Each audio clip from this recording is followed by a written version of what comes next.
Helsing's HX-2 Resilience Factory, the German company's high-volume production facility for its new AI-enabled strike drone.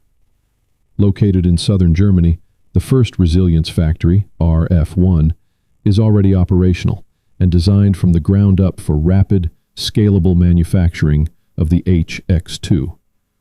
The HX-2 is a software-defined, electrically propelled X-wing strike drone weighing 12 kilograms with a range of up to 100 kilometers, a top speed of 220 kilometers per hour, and multi-purpose anti-tank or anti-structure payloads.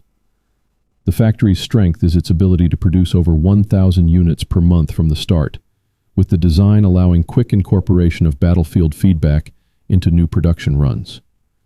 The current limitation is that it is still ramping up to full capacity across multiple sites, but the modular approach makes scaling much faster than traditional defense manufacturing.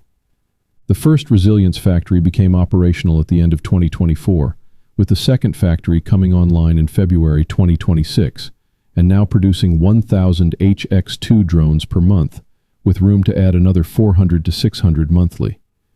It is most known for enabling sovereign, high-volume production of strike drones for European allies, including a commitment of 6,000 HX-2 units for Ukraine. The HX-2 uses onboard AI for electronic warfare resistance and autonomous target reacquisition, supports swarm operations through Helsing's Ultra platform, and is built with a focus on low component count and software-defined functionality, so that production can adapt quickly to new threats. Check my link in bio for more educational content on military technology. Vet Miltech, daily from the drop zone.